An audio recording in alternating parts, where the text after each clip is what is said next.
जय हिंद दोस्तों, welcome to MCQ study. आप सभी का स्वागत है आपके इस यूट्यूब प्लेटफॉर्म एमसीक्यू स्टडी पर। तो दोस्तों, आज हम जीके कुछ 13 नंबर का करा रहे हैं। इससे पहले हम जीके के 12 कुछ करा चुके हैं, जो आपको हमारे यूट्यूब चैनल की प्लेलिस्ट में मिल जाएगा और आपको डिस्क्रिप्शन बॉक्स में प्लेलिस्ट की लिंक भी मिल जाएगी। और इसके अलावा हम आपको बिहार के कुछ करा चुके हैं। हम बिहार के 2 कुछ करा चुके हैं इससे पहले, तो आप हमारे चैनल पर जाकर बिहार स्पेशल कुछ में उसे आप देख सकते हैं। और हम उत्तर प्रदेश स्पेशल कुछ भी आपको जल्दी ही कराना शुरू कर देंगे। तो दोस्तों, इसके अलावा हम आपको हिंदी और इतिहास भी पढ़ा रहे हैं और डेली करंट अफेयर भी हम आपको देते हैं। तो आप हमारे यूट्यूब चैनल की प्लेलिस्ट पर जाकर आप उन सभी को देख सकते हैं।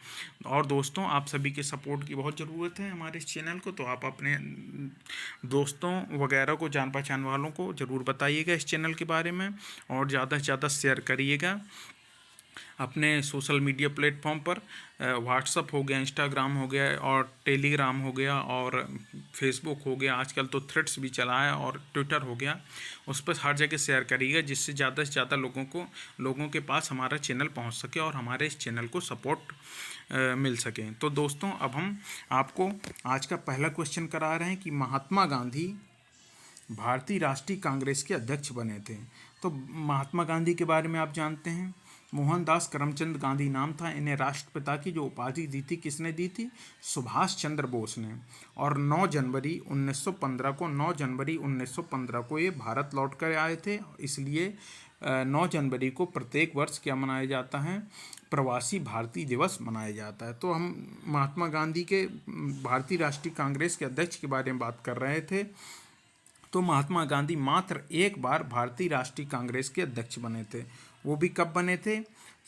वर्ष 1924 में बेलगाम में अधिवेशन हुआ था, उसमें महात्मा गांधी भारतीय राष्ट्रीय कांग्रेस के अध्यक्ष बने थे। बेलगाम कहाँ पड़ता है? बेलगाम कर्नाटक में है। तो कर्नाटक के जो बेलगाम अधिवेशन हुआ था सन 1924 में, उसमें महात्मा गांधी कांग्रेस के अध्यक्ष बने थे।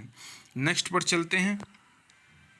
निम्नलिखित में से किस लेखक को उनकी पुस्तक farthest field an Indian story of the second world war के लिए विंधम कैपबेल पुरस्कार से सम्मानित किया गया? तो याद रखिएगा, विंधम कैपबेल पुरस्कार से जो सम्मानित किया गया है वो किस लेखक को सम्मानित किया गया? पहले बुक का नाम देख लेते हैं एक बार फिर से, farthest field an Indian story of the second world war. तो इसके लिए किया गया था किसको? इसके लिए रघु कर्नाड जी को इस पुरस्कार से विंधम कैंपबेल पुरस्कार से सम्मानित किया गया था। याद रखिएगा, ये प्रश्न आ सकता है क्योंकि बुक और राइटर वाला है, पुस्तक और लेखक वाला क्वेश्चन है। इस तरीके के बहुत से क्वेश्चन आते हैं, तो याद रखिएगा। नेक्स्ट पर चलते हैं। 1943 को स्वतंत्र भारत की आज़ाद हिंद सरकार की स्थापना कहाँ की गई? एक बार और प्रश्न को पढ़ लीजिए। 1943 को स्वतंत्र भारत की आज़ाद हिंद सरकार की स्थापना कहाँ की गई? तो 1943 को आज़ाद हिंद सरकार की स्थापना की गई थी। कहाँ पर की गई थी? सिंगापुर में। किसने? सुभाष चंद्र बोस ने 21 अक्टूबर 1943 को आज़ाद हिंद सरकार की स्थापना कहाँ की थी? सिंगापुर में की थी। सुभाष चंद्र बोस जी के बारे में आप सभी जानते ही हैं। ये कांग्रेस के पहले हरिपुरा अधिवेशन हुआ था 1938, उसमें अध्यक्ष बने थे। फिर त्रिपुरी अधिवेशन में 1939 में अध्यक्ष बने थे। लेकिन फिर गांधी जी से विचारों के मतभेद के चलते इन्हें वहाँ से इस्तीफा देना पड़ा था। फिर इन्होंने 1939 में ही फॉरवर्ड ब्लॉक की स्थापना की थी। याद रखिएगा, ये प्रश्न भी पूछा जाता है कि फॉरवर्ड ब्लॉक की स्थापना किसने की थी? तो हम बताएंगे सुभाष चंद्र बोस जी ने की थी। नेक्स्ट पर चलते हैं। देश की आज़ादी के समय कांग्रेस अध्यक्ष थे। तो देश की आज़ादी के समय कांग्रेस अध्यक्ष कौन थे? नाम था उनका आचार्य कृपलानी। इन्हें आचार्य जेबी कृपलानी कहते थे। वैसे नाम था जीवट राम भगवान दास कृपलानी। और इनकी जो पत्नी थी, इनकी पत्नी के नाम आप जानते हैं, सुचेता कृपलानी इनकी पत्नी का नाम है, जो उत्तर प्रदेश की पहली महिला मुख्यमंत्री बनी थी। उत्तर प्रदेश के कहा जाए कि भारत के किसी राज्य की पहली महिला मुख्यमंत्री बनने का गौरव सुचेता कृपलानी जी को ही प्राप्त है। तो याद रखिएगा, देश की आज़ादी के समय यानी 1947 में कांग्रेस के अध्यक्ष आचार्य कृपलानी थे। यह प्रश्न बहुत बार पूछा जाता है, तो याद रखिएगा। अब ये प्रश्न भी पूछा जाता है कि देश की आज़ादी के समय गवर्नर जनरल कौन था। तो याद रखिएगा, देश की आज़ादी के समय गवर्नर जनरल था Mountbatten, Lord Mountbatten governor general था। फिर स्वतंत्र भारत का अगर प्रथम गवर्नर जनरल आपसे पूछा जाए तो माउंटबेटन कहेंगे, और स्वतंत्र भारत का प्रथम गवर्नर जनरल पूछा जाए तो सी राजगोपालाचारी कहेंगे। प्रथम भारत का स्वतंत्र भारत का प्रथम भारतीय एवं अंतिम गवर्नर जनरल पूछा जाए तो सी राजगोपालाचारी बताएंगे, क्योंकि इसके बाद गवर्नर जनरल का पद समाप्त करके राष्ट्रपति का पद बनाया गया था। नेक्स्ट पर चलते हैं। आप सभी जानते हैं कि भारत के प्रथम राष्ट्रपति कौन थे? डॉक्टर राजेंद्र प्रसाद जी थे। नेक्स्ट पर चलते हैं। देश की आज़ादी के समय ब्रिटिश प्रधानमंत्री कौन थे? तो भारत की जब आज़ादी हुई उस समय ब्रिटिश प्रधानमंत्री कौन थे? ब्रिटिश प्रधानमंत्री थे क्लीमेंट एटली। क्या नाम था? क्लीमेंट एटली ब्रिटेन के प्रधानमंत्री थे, याद रखिएगा। नेक्स्ट पर चलते हैं। ये प्रश्न पूछा जा चुका है और कई बार पूछा भी जाएगा, तो याद रखिएगा। आर्य शब्द का शाब्दिक अर्थ क्या है? हमने आपको बताया कि आर्य शब्द का शाब्दिक अर्थ क्या होता है? श्रेष्ठ या कुलीन होता है। तो अगर हम ऑप्शन नंबर बी पर टिक करते हैं तो ये पूरी तरह सही हो जाएगा। तो याद रखिएगा, आर्य किसमें? वैदिक सभ्यता में हमें आर्यों का जिक्र मिलता है। नेक्स्ट पर चलते हैं। सर्वप्रथम वैदिक सभ्यता में ही आर्यों का जिक्र मिलता है। नेक्स्ट पर चलते हैं। फ्यूजियामा। फ्यूजियामा किस देश का ज्वालामुखी पर्वत है? तो आप जानते हैं कि फ्यूजियामा जो है वो जापान का ज्वालामुखी पर्वत है। जापान के बारे में हम जान लेते हैं। जापान की राजधानी क्या है? टोक्यो है। मुद्रा चलती है जापान में येन, और वर्तमान में जापान के अगर पीएम के बारे में पूछे जाए तो नाम है फ्यूमियो किशिदा। फ्यूमियो किशिदा नाम है, और यहाँ पे भाषा बोली जाती है जापानीज। नेक्स्ट पर चलते हैं। शिक्षा का अधिकार अधिनियम कब लागू हुआ था?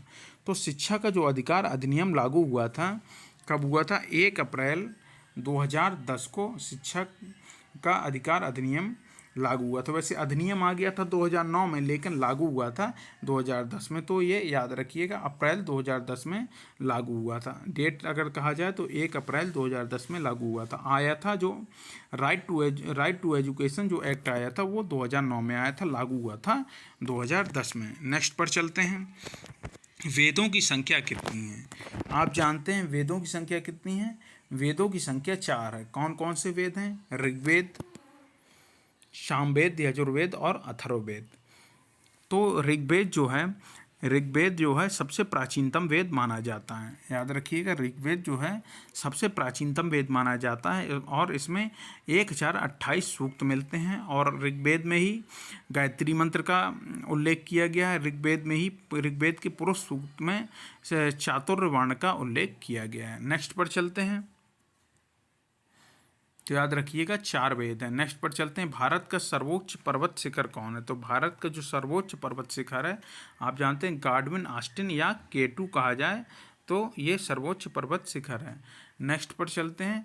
वैसे अगर विश्व का सर्वोच्च पर्वत शिखर पूछा जाए तो माउंट एवरेस्ट है, लेकिन वो हिमालय में स्थित है, इसलिए भारत का सर्वोच्च पर्वत शिखर कौन सा होगा? गार्डविन ऑस्टिन या K2 इसे कहा जाता है। नेक्स्ट पर चलते हैं। हैबियस कार्पस का शाब्दिक अर्थ क्या है? हैबियस कार्पस, ये इंग्लिश में, इसका हिंदी में कहा जाए तो बंदी प्रत्यक्षीकरण इसे कहा जाता है। इसका शाब्दिक अर्थ क्या है? बंदी प्रत्यक्षीकरण इसे हिंदी में कहा जाता है। इसका शाब्दिक अर्थ है शरीर प्राप्त करना।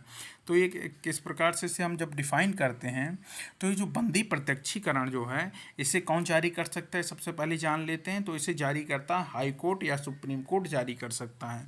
और ये अदालत किसे जारी करती है? पुलिस या अन्य गिरफ्तार करने वाली एजेंसी को, जिस बंदी को उन्होंने गिरफ्तार किया उसे अदालत में सशरीर पेश करने का आदेश देती है, मतलब उसे लाया जाए। तो इसी को बंदी प्रत्यक्षीकरण कहा जाता है।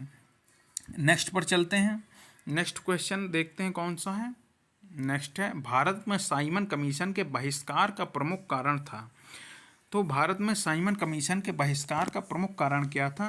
क्योंकि इसमें सभी सदस्य अंग्रेज थे, किसी भी भारतीय का प्रतिनिधित्व नहीं था, इसमें सभी सदस्य अंग्रेज थे, याद रखिएगा। तो अगर हम साइमन कमीशन के बारे में जानें तो साइमन कमीशन जो है 8 नवंबर 1927 को इसका गठन हुआ था। और ये भारत कब आता है? भारत आता है 3 फरवरी 1948 को भारत आता 1900, हाँ एक मिनट सॉरी, 1948 नहीं, गठन जब 1927 में हुआ है, 8 नवंबर 1927 में गठन हुआ है, तो आएगा भारत कब आएगा, 3 फरवरी 1928 को आ गया। 27 में गठन, 1928 में भारत आ गया। और भारत में इसका बहुत विरोध हुआ। लाला लाजपत राय इसी साइमन कमीशन का विरोध करते हुए उन पर लाठीचार्ज हुआ था और 17 अक्टूबर 1928 को उनकी मृत्यु हो जाती है। फिर क्रांतिकारी लाला लाजपत राय की मृत्यु का बदला लेने की ठानते हैं और वो स्कॉट को मारना चाहते हैं, लेकिन उसकी जगह सैंडर्स मारा जाता है। तो ये सैंडर्स हत्याकांड नाम से केस प्रसिद्ध रहता है, मतलब केस चलता है। नेक्स्ट पर चलते हैं। चेंजिंग इंडिया किसके लेखनों और भाषणों का संग्रह है? किसके लेखन और भाषणों का संग्रह है, मात्रा गलत लिख गई है थोड़ी। तो चेंजिंग इंडिया याद रखिएगा, चेंजिंग इंडिया के बारे में बात करेंगे तो ये किसके लेखन और भाषणों का संग्रह है? ये है डॉक्टर मनमोहन सिंह के, डॉक्टर मनमोहन सिंह के भाषणों का संग्रह है। डॉक्टर मनमोहन सिंह को तो आप जानते ही हैं, भारत के 13वें प्रधानमंत्री रह चुके हैं ये, और ये 2004 से लेकर 2014 तक भारत के प्रधानमंत्री रहे हैं। और डॉक्टर मनमोहन सिंह प्रधानमंत्री के अलावा ये वित्त मंत्री भी रहे हैं और आरबीआई के गवर्नर भी रहे हैं, याद रखिएगा। मनमोहन सिंह आरबीआई गवर्नर भी रहे हैं, वित्त मंत्री भी रहे हैं और प्रधानमंत्री भी रहे हैं। कई बार ऐसा प्रश्न पूछ लिया जाता है कि मनमोहन सिंह के बारे में कहेंगे क्या सत्य नहीं है, तो लिख देंगे ये वित्त मंत्री थे, दूसरा ये आरबीआई गवर्नर थे, तीसरा ये प्रधानमंत्री थे, चौथा इनमें से कोई नहीं। तो इस तरीके से आपको उसमें से सिलेक्ट करना होगा, तो ये सब आप जानकारी रखिए।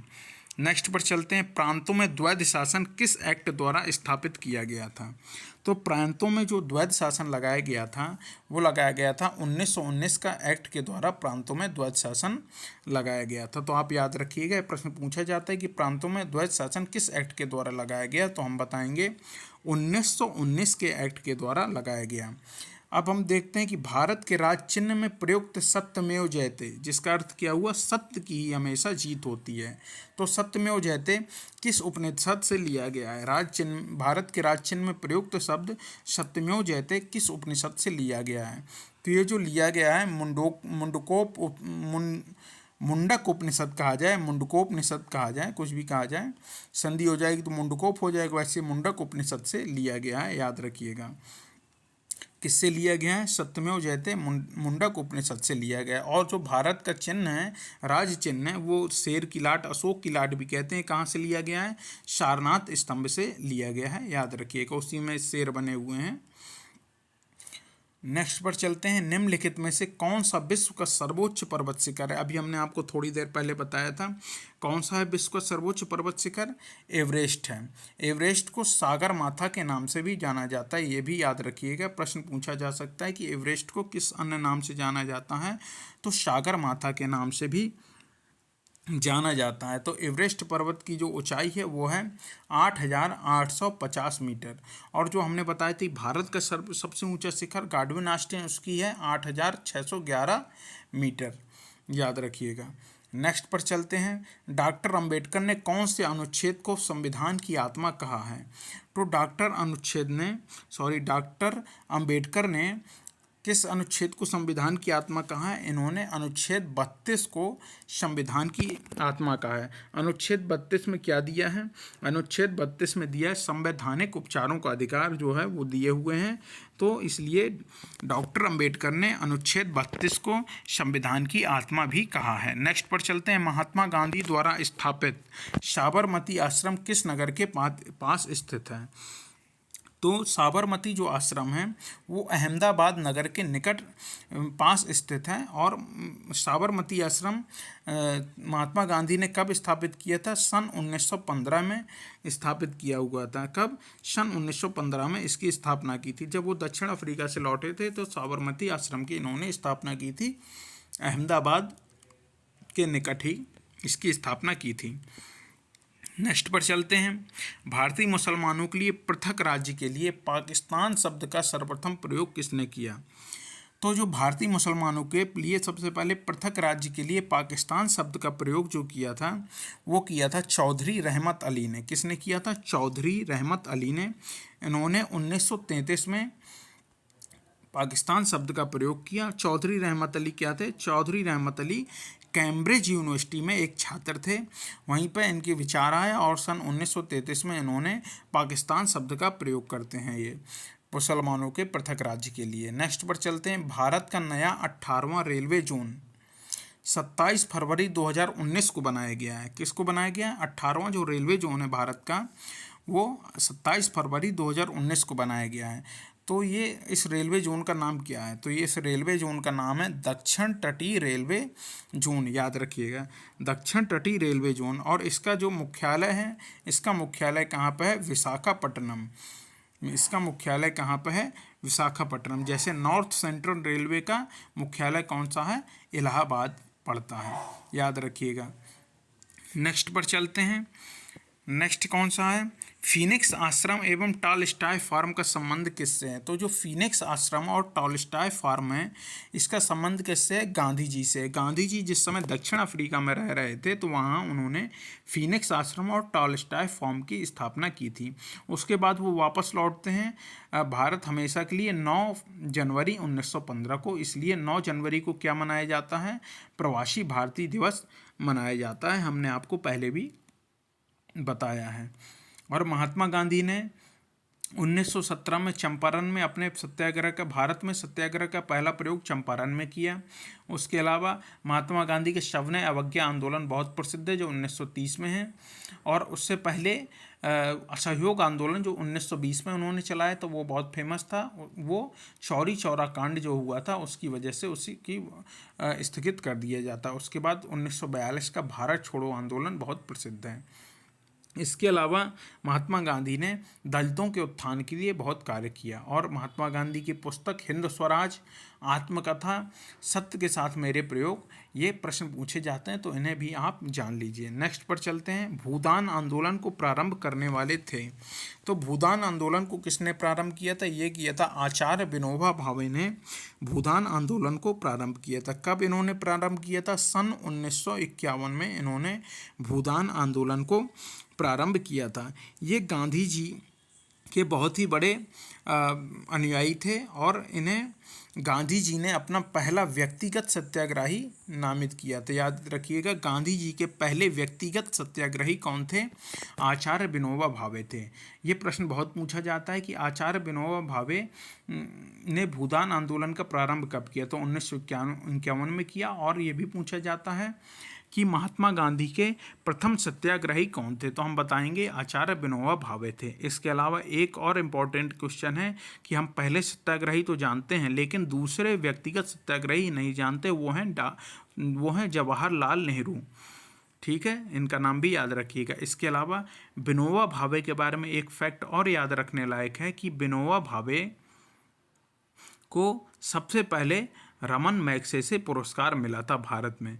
तो भारत में रमन मैग्सेसे पुरस्कार प्राप्त करने वाले प्रथम भारतीय कौन थे?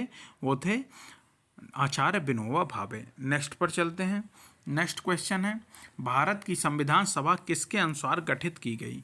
तो भारत की जो संविधान सभा गठित की गई है वो कैबिनेट मिशन योजना के तहत गठित की गई है। याद रखिएगा, कैबिनेट मिशन योजना के तहत इसको गठन किया गया था। कब गठन किया गया था?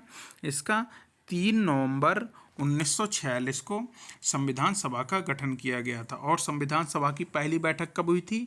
9 दिसंबर 1946 को हुई थी, जिसमें अस्थायी अध्यक्ष बनाया गया था सच्चिदानंद सिन्हा जी को। उसके बाद 11 दिसंबर को दूसरी बैठक होती है जिसमें डॉक्टर राजेंद्र प्रसाद को स्थायी अध्यक्ष के रूप में चुन लिया जाता है। नेक्स्ट पर चलते हैं। वैशेषिक दर्शन के प्रतिपादक कौन थे? तो वैशेषिक दर्शन के प्रतिपादक जो थे उनका नाम था महर्षि कणाद। याद रखिएगा, महर्षि कणाद वैशेषिक दर्शन के प्रतिपादक थे। अगर पतंजलि के बारे में बात की जाए तो ये योग सूत्र के प्रतिपादक थे। कपिल मुनि, ये जहाँ तक मुझे लगता है न्याय के, कपिल मुनि सांख्य दर्शन के प्रवर्तक थे। कपिल मुनि सांख्य दर्शन के, पतंजलि योग दर्शन के, महर्षि कणाद वैशेषिक दर्शन के और महर्षि गौतम ये शायद न्याय दर्शन के प्रतिपादक थे। याद रखिएगा, किसी का भी पूछा जा सकता है। नेक्स्ट पर चलते हैं। भारत का 18वां तटीय रेलवे जोन का मुख्यालय कहाँ है? तो हमने आपको अभी ऊपर बताया कि जो 18वां तटीय रेलवे जोन बनाया गया वो है तटीय रेलवे जोन बनाया गया दक्षिण तटीय रेलवे जोन कहलाता है, और इसका मुख्यालय जो है विशाखापट्टनम में है। याद रखिएगा। नेक्स्ट पर चलते हैं।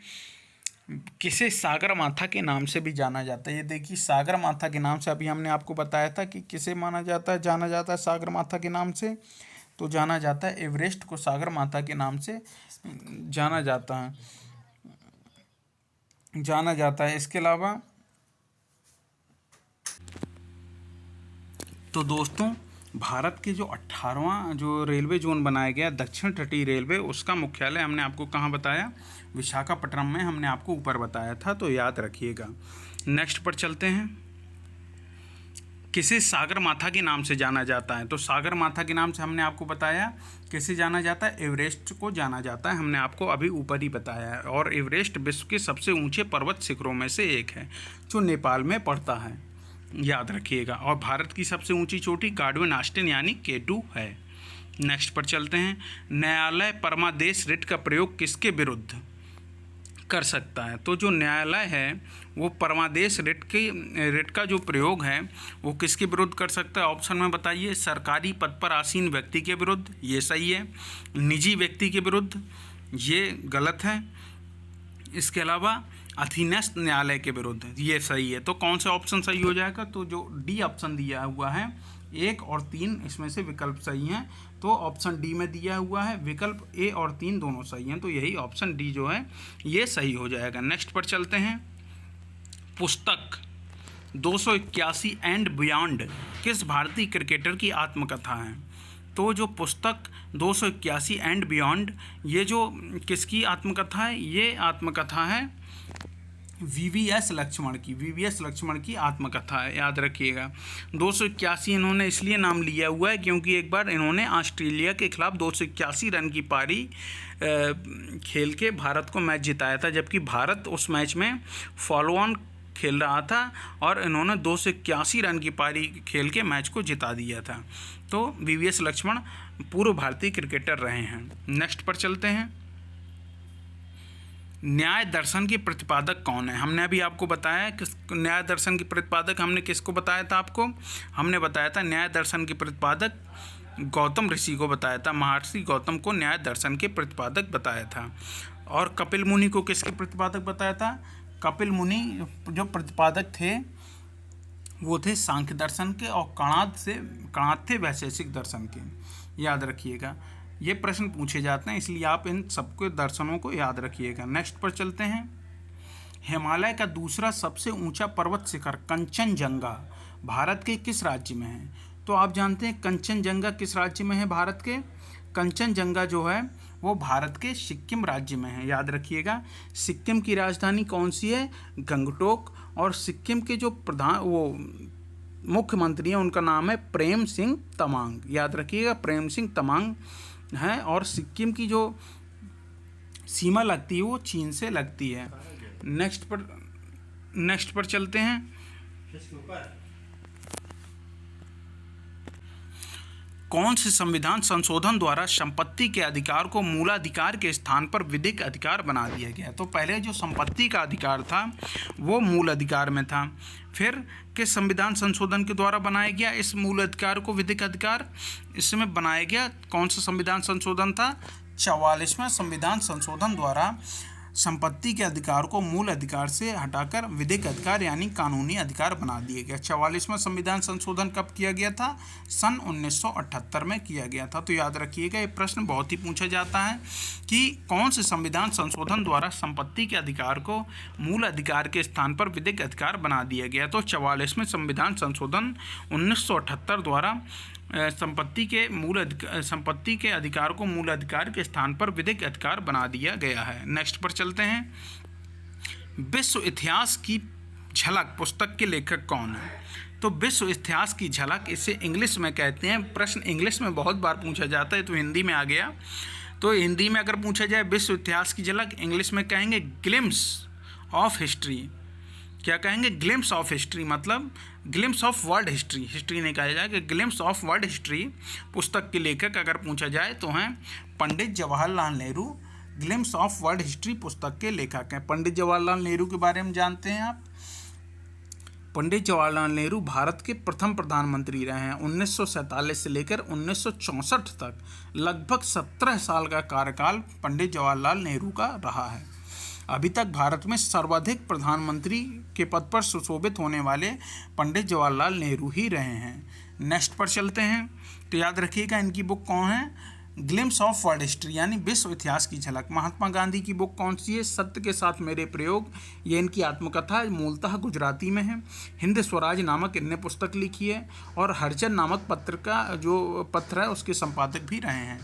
विंस्टन चर्चिल ने क्या कहा था, ये ब्रिटेन के प्रधानमंत्री थे और इन्होंने महात्मा गांधी को क्या कहा था, इन्होंने महात्मा गांधी को अथनंगा फकीर कहा था और ये ब्रिटेन के प्रधानमंत्री थे। और इसके अलावा टालस्टॉय जो थे इनसे बहुत ही प्रभावित थे गांधी जी, याद रखिएगा। नेक्स्ट पर चलते हैं। 1857 के वर्नाकुलर प्रेस एक्ट को समाप्त किया।